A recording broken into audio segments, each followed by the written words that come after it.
प्रिय दोस्तों नमस्कार। आज हम आप लोगों को डॉक्टर रामकुमार वर्मा की दीपदान एकांकी की पूरी कहानी सुनाएंगे, जिसमें वफादारी का एक ऐसा रूप दिखाया गया है जिसे सुनकर आज भी दिल दहल उठता है और आंखें भर आती हैं। अब हम कहानी की शुरुआत करते हैं। सबसे पहले हम आपको बताते हैं कि दीप किसे कहते हैं। दीपक को दीप कहते हैं और दीपक उसे कहते हैं जो मिट्टी का दिया होता है और उसमें रुई की बातें रखकर उसे जलाया जाता है, तो उसे दीप कहते हैं। और उसी दीप को किसी तालाब या नदी के पानी में दान देने को दीपदान कहते हैं। यह कहानी एक सच्ची घटना है। यह चित्तौड़ में 1536 में घटित हुई थी। चित्तौड़ के राजा महाराणा सांगा हुआ करते थे। उनकी मृत्यु हो गई थी। महाराणा सांगा के 2 बेटे थे। बड़े का नाम विक्रमादित्य और छोटे का नाम कुंवर उदय सिंह था। विक्रमादित्य को महाराणा बनने में कोई दिलचस्पी नहीं थी। वो अपना जीवन मौज मस्ती में बिताना चाहते थे। राजकाज के किसी भी काम में उनका मन नहीं लगता था और वह राजकुमार राजा बनने के काबिल भी नहीं थे।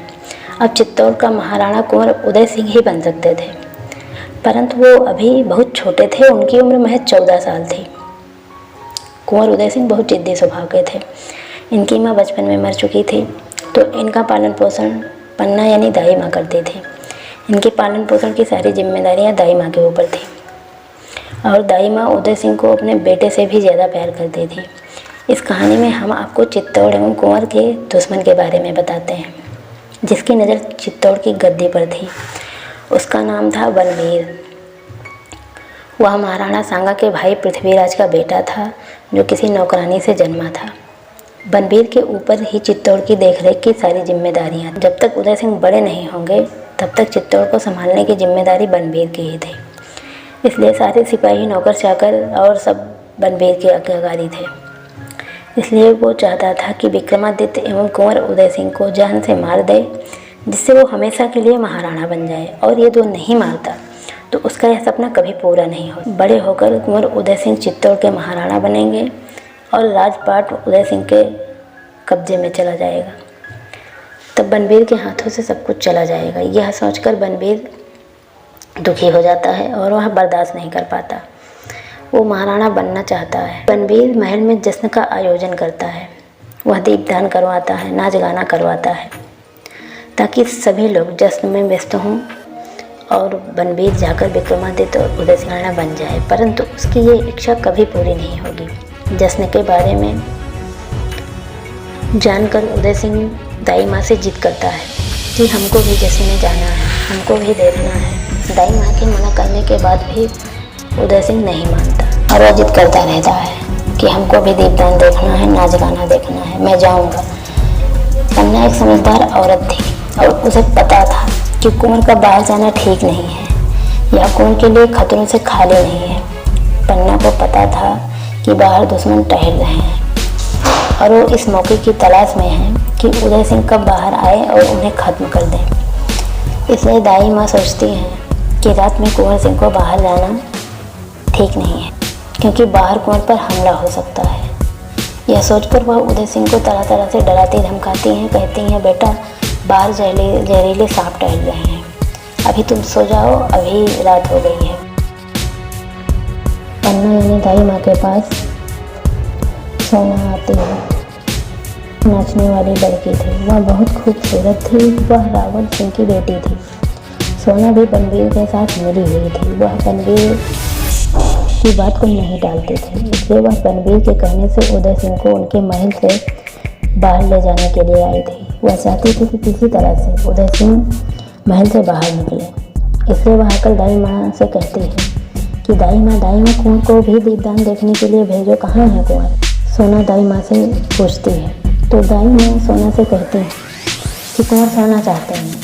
तो सोना हंसकर कहती है, मैं भी तो सोना हूँ और कुंवर सोना चाहते हैं, तो भेजो ना मेरे साथ, कुंवर को सोना चाहिए।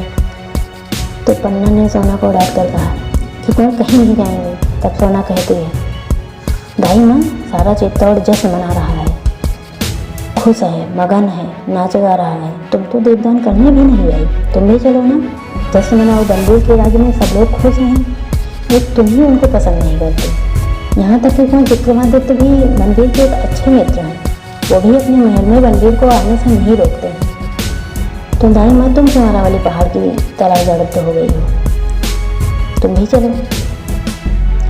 तब दाई माँ सोना को फटकारते हुए कहती हैं कि सोना, तेरी ये जो हंसी है ना, बस कुछ दिन की है, इसे ज़रा संभाल के रख। देख तू कहीं नदी के पानी की तरह बह ना जाए, क्योंकि पत्थर अपने स्थान पर अड़े रह जाते हैं और पानी बह जाता है। इस तरह से फटकार लगाकर पन्ना सोना को वहाँ से भगा देती है। तब तक वहाँ घबराई हुई दौड़ती हुई शामली आती है। शामली, आपको बता दें, शामली एक परिचारिका थी।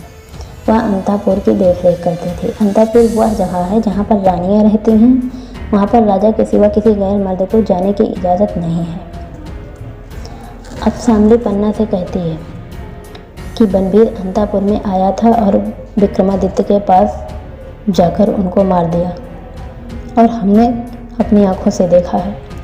अंतापुर में कोई गैर मर्द नहीं आ जा सकता था, परंतु बनवीर विक्रमादित्य का दोस्त बनने का नाटक करता था, इसलिए वह आता जाता रहता था। और वह भी चित्तौड़ की एक वफादार परिचारिका थी। वह पन्ना से कहती है, दाई माँ, अब बनवीर उदय सिंह को मारने आ रहा है। वह कहती है, दाई माँ, आप कुछ भी करो, कैसे भी करो, पर उदय सिंह को किसी भी तरह से बचा लो, क्योंकि उदय सिंह का जिंदा रहना बहुत ही जरूरी है। उदय सिंह के ही हाथों में चित्तौड़ का भाग्य है।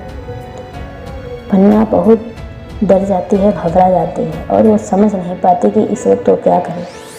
पन्ना बनवीर से झगड़ा भी नहीं कर सकती, क्योंकि सारे सिपाही, अस्त्र शस्त्र सब बनवीर के कब्जे में थे। वो बनवीर के खिलाफ कुछ भी नहीं बोलेंगे।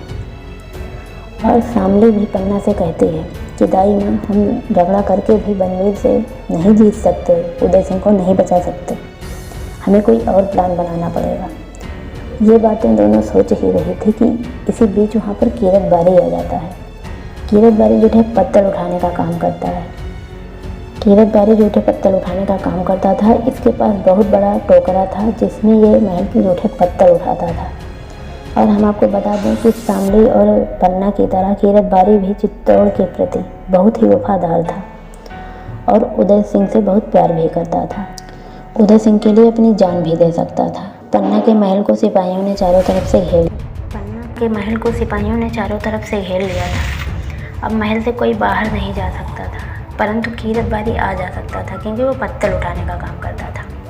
और जब कीरत बारी पन्ना के महल में पत्थर उठाने जाता है तो पन्ना उदय सिंह को कीरत बारी के टोकरे में रख देती है। उदय सिंह सो रहे थे, इसलिए कीरत बारी उदय सिंह को टोकरे में लेकर चुपचाप बाहर चला जाता है।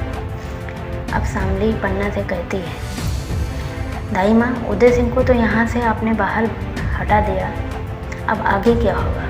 बनवीर आएगा तो क्या बताओगे? क्योंकि यहाँ बनवीर जब आएगा और उदय सिंह को नहीं पाएगा तो वह अपना आपा खो बैठेगा और तुम्हें मार देगा, जबकि तुम्हारा जिंदा रहना बहुत आवश्यक है, क्योंकि यदि तुम मर गई तो उदय सिंह की देखरेख कौन करेगा, और उदय सिंह भी तुम्हारे बिना नहीं रह पाएंगे, और बनवीर बाद में उदय सिंह को भी मार देगा। आपको बता दें, पन्ना को भी एक बेटा था जिसका नाम चंदन था। चंदन बहुत बुद्धिमान बच्चा था, उसे तलवारबाजी का बहुत शौक था।